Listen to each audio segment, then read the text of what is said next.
They mic'd me. You're on. Is that right here? What time is it? Well, thank you guys for coming down to see me now. I want to thank Sandy for letting me speak tonight here a little bit on this particular topic.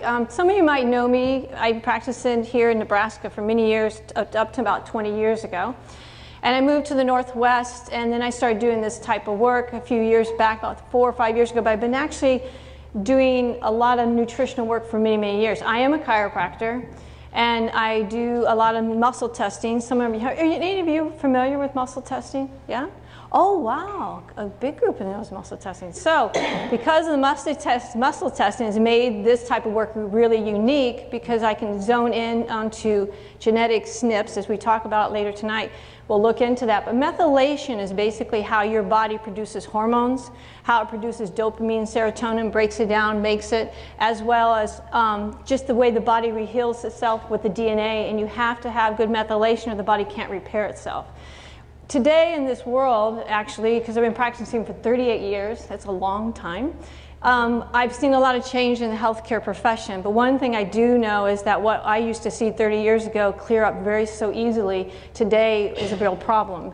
Kids are sicker. We're seeing a lot of autoimmune diseases that we didn't see before in the 30s and 40s. Most of the things we're seeing now should have been maybe 80 or 90s. But look at this. We have a 92 up here. Can I say that? Is that okay? 90. She is stunning. It's amazing. She's doing great. But she comes from a generation that wasn't exposed. She has good genes.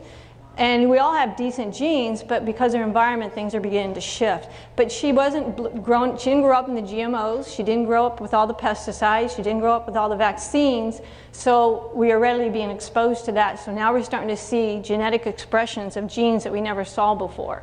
So this kind of how I kind of got down this path. I got very ill about 4 years ago. I don't talk about it very much, but I did. And I found my way back into this profession through different things with the nutrition. And I have colleagues that spend all the time working to get me back. And I'm in pretty good health today. And so I did a lot of this kind of work, and it kind of made me go down a different path. Like I said, I was already doing nutrition, but I took a different angle on it, and I went into the methylation. So hopefully tonight, some of this will be very new to some of you. Some of you have heard it before, and hopefully I can spread a little more information on what's going on out there in the genetics and how we're looking at it from a nutrition standpoint. It becomes very interesting, and the field is growing very fast. So a lot of you have heard of methylation in here? So we've got some people there. Okay, so how long you and your children, your grandchildren live depends increasingly upon the human genome. I do think we need to understand a little bit where we come from and understand what's happening with the gene pool generally. Because it is making a difference. I think it gets you into a mindset, hey, I have this gene. It may never express itself, which a lot of times it doesn't. But it also gives you the idea, maybe I need to be more mindful when I'm eating, how I'm living my lifestyle. And those of you who have met me, this is Haley, my 20-year-old. Oh, she's 21 today, guys. She actually turned 21 today. And this is her about 3 years of age. So everybody wants to kind of get an idea of what she looks like. But anyways, when we look at diseases and illnesses in this country, we're always looking at symptoms, and we're always treating from symptoms. So if you have diabetes, you take this. So you have gallbladder, you take this. You have liver, you take this. Your heart disease, you take this. So we're always chasing symptoms because that's how it's being treated. And if you look at nutrition, even medicine, and we as chiropractors did that. I have a tendency not look at it this way anymore, but we have a tendency to treat according to the symptomatology. And what I'm saying to you now, it's bigger than that. So what we do in methylation, we're looking at the cell, we're looking at the mitochondria, what is happening inside that cell, and where can we support it so the body is able to produce the hormones it needs, or the neurotransmitters that it needs, or the ATP or the DNA repair that it needs. And that's how we start looking at things a little differently.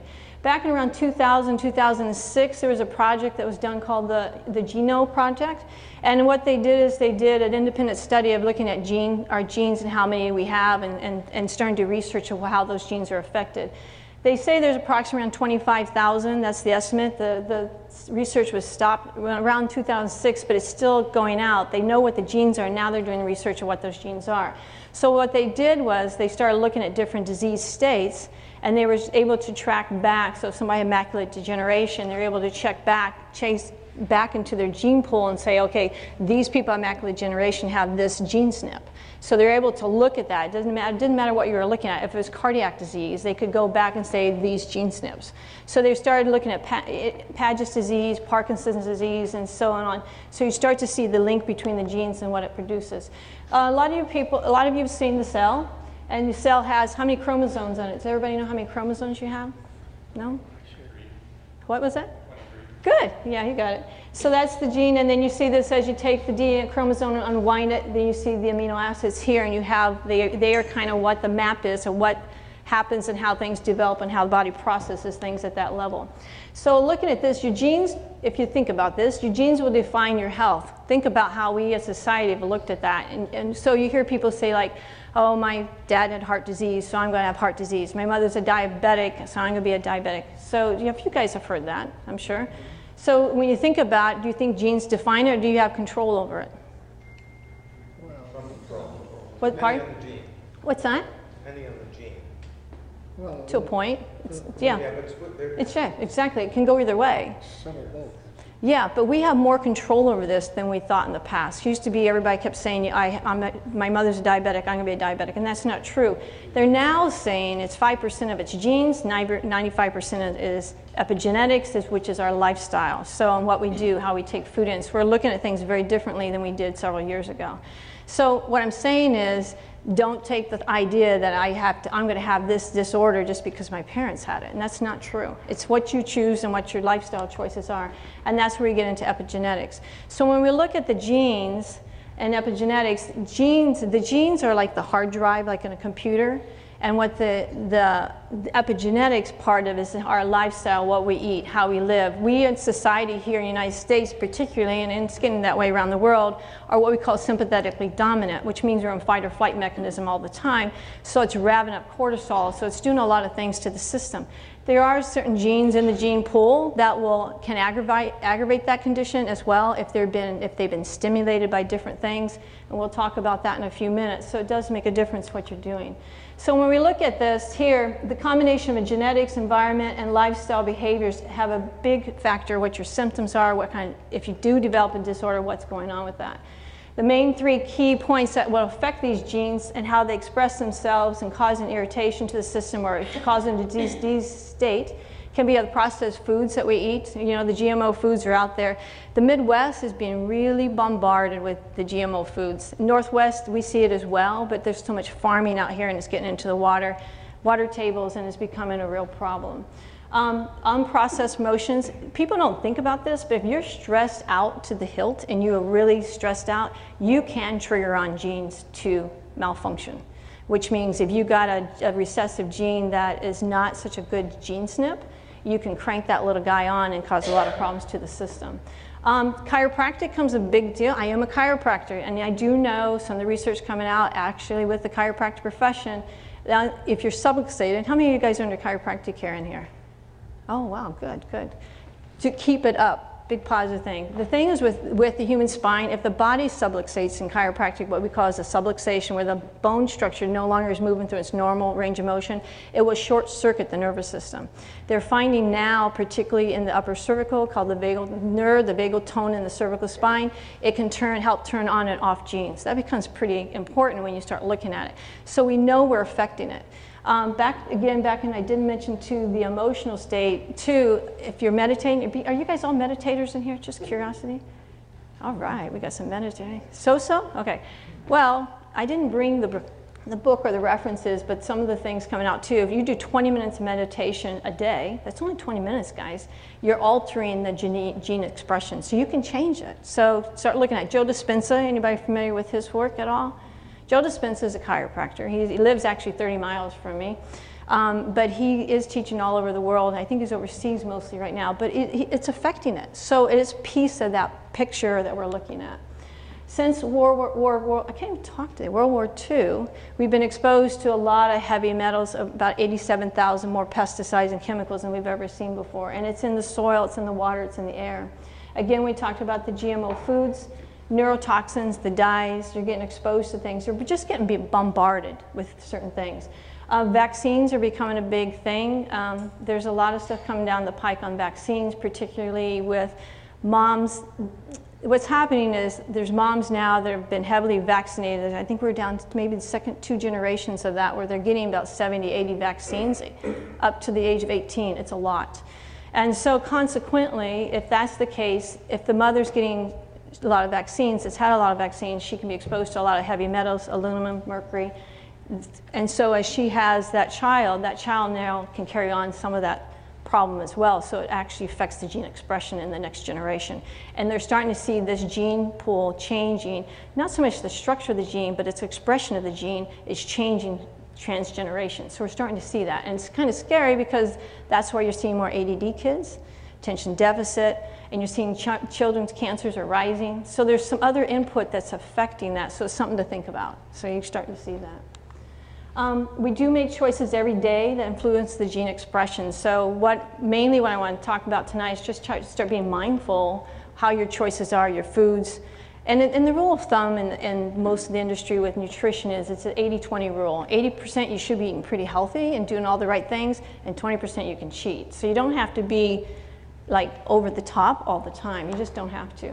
Now genes do 2 things. They are enzymatic, or they are reactive. So they either make something or they're breaking it down. That is what their job is.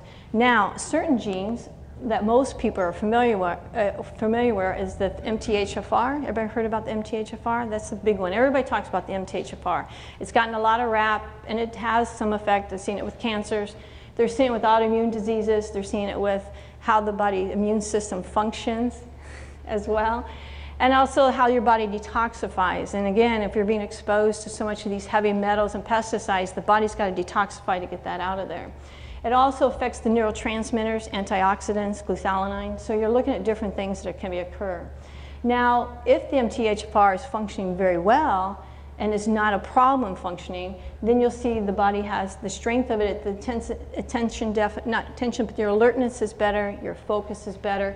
Overall, the body's able to detoxify. It also helps the body with cancers, and the cancers are starting to dissipate and go away. It's like they dissolve because you've got the body working properly. Weaknesses, though, you can see a lot of anxiety, depression, autoimmune problems are listed way into that as well, stomach cancers, pregnancy complications. So we're seeing the rise of more women. It's increasing gradually each year that women can't get pregnant, and we're seeing more and more of that occurring as well. So, but again, this is just one of the many of genes. The COMP gene is another gene. Anybody heard of the COMP gene? It's always, oh good. Because everybody always knows about the MTHFR. They never know about any of these guys. The COMP gene is very interesting because it has a lot to do, it's down a certain pathway that comes down from dopamine and serotonin. It's the neurotransmitters. It has to break them down. And it's also how the body gets rid of estrogens. It's been linked to, particularly women, sensitive cancer problems with those type of tendencies. Fibroids, but the big thing is it has to do, when that COMP gene is not working, you see a lot more stress, a lot more anxiety and issues around that. I know I keep telling you, I was going to keep taking that slide out, but we haven't done that. But anyways, kind of wake you up a little bit. But the DAO gene is a gene that has a lot more to do with histamine reactions in the body. So if you have a lot of skin problems, psoriasis type of thing, you'll see this DAO gene can be expressing itself, and it can become a problem as well. MAO gene is another one that has a lot to do with more like being really intense and angry. That's kind of what that gene you see with it.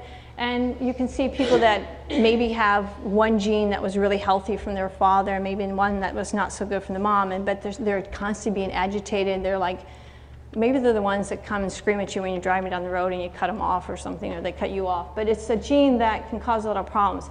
If it isn't working well, you see the focus again is not well, self-confidence. So you begin to see these genes do take on characteristics of personalities, and you can kind of see, even when we're looking at patients and looking at different things about them, you can almost see where they're at in each of the pathways because things are going to occur.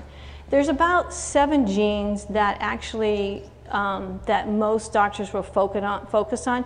But when you look at the chart we'll show here in a few minutes, you're going to see there's a whole bunch of enzymatic reactions going on. It's just not those top 7. But there's certain genes that are very significant, and those that have not had a lot of research, and those that we're having more as we go along. This one's a nitric oxide gene, and it has to do with more around the heart, and you'll see that involved with a lot of people who have history of heart in their family. You'll see this gene show up in their genetic reports. And so again, it affects it, but it has a lot to do with the vascular flow and that kind of thing. So you're just seeing it. It needs to be functioning 100%. So if, again, with weaknesses, you'll see the blood pressure, heart disease problems, heart disease tendencies, dementia. So you're starting to see things are starting to show up as things go along. So if you have a genetic expression that's not working 100%, now you can begin to see why you can pick up different symptomatology of it. What makes a gene stop functioning right can be just stress, like we talked about earlier, and this, again, we in this society running on fumes. We just are. And that becomes a real issue. Chemical and environment is a real problem. I guess we just didn't see this 38 years ago. We just didn't see it, but we're seeing it now because it's coming across generations. And a lot of people don't even understand that if you have a mother that got exposed to particularly lead a couple generations ago, she's passed that on during the pregnancy. So what happens is it's stored in the lung bones, and if she has a child and during that pregnancy it leaches in past the placenta, and the fetus is swimming in that. So those kids today are swimming in toxic environment. The placenta does not have a barrier to protect it. It does with the viral and bacteria that will help with that, but it doesn't have a barrier to keep out the heavy metals, and that's what's crossing, and that's where we're beginning to see these kids having more trouble. Physical, again, goes into that. If you're getting body work, chiropractic, again, I'm a chiropractor, so I don't know the balance of that nervous system has to be there. And emotions, again, play a big thing. Diet, look at your diets. We use a lot of different diets in the office, not a lot, but I do have a tendency to use the Western Price quite a bit. Some people, I do a little bit of ketogenic if they're doing a certain type of detox or got blood sugars that are really high. It's a nice way to bring it down, but not everybody is ketogenic. They're just not. And again, lifestyle. So how do you live? Are you just stressed out all the time? Are you taking care of yourself? That's what I was not doing 4 years ago, and I paid the price for it. But I do things very differently today. So, but again, all the genes are not significant. So even though they list about 25,000 genes, not all of them are causing havoc in the system. There's certain ones that are causing the most problems. And going back to the MTHFR, it never acts by itself. I had somebody yesterday who was talking about, I don't think they're here, and I've heard this in the clinic before, they can't take folate. They know they need B12, or they know they need folate, but they can't assimilate it. That's what I'm trying to say. MTHFR has to work with all the other genes in the system. They intertwine and roll into each other, and you have to be aware of what genes are functioning, which ones are not. Can you tell me the difference between folic acid and folate? Folic acid is a synthetic vitamin, and everything has been put into flowers, and they've done that to minimize the birth defects. It has done that to a point, but what's happening, it's accumulating into the fat tissues, and it's now being linked to cancers. So folic acid is the synthetic, and the folate it's what the body can utilize. It has to be in that form for the body to utilize it. So folic acid, in order to be used by the body, has to go through 6 different processes before it can even be used. So that means the body uses what we call the methyl groups. The methyl groups are what happens, you need the methyl groups to keep the system rolling. And if you're low on methyl groups, you can't rebuild the DNA, you can't detoxify well, you can't produce hormones right, you can't do neurotransmitters. So that's what the difference is. Part of the B complex.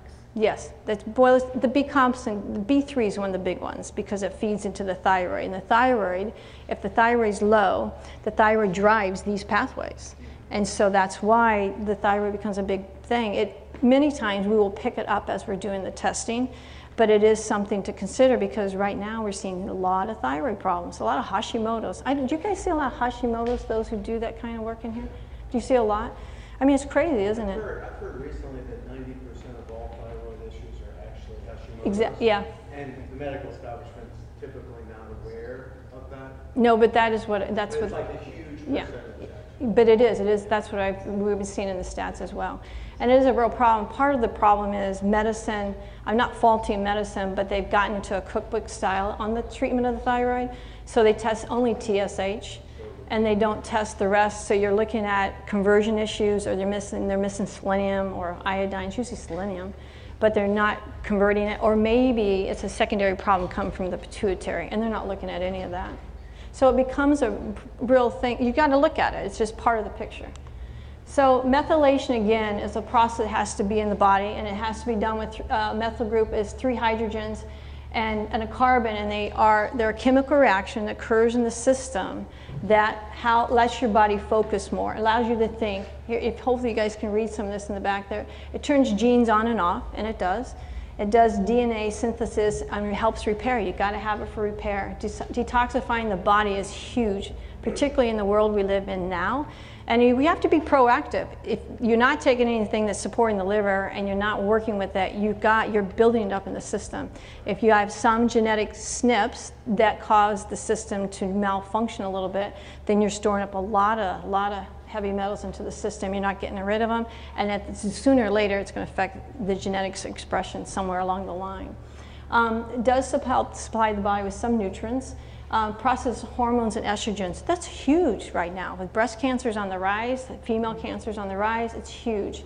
And builds the immune system. Big on the immune system. There's certain pathways, particularly the pathway we call the VDR. It has to do with vitamin D. And people, your friend didn't come tonight, did she? No, she didn't. The vitamin D is part of the VDR pathway. And that pathway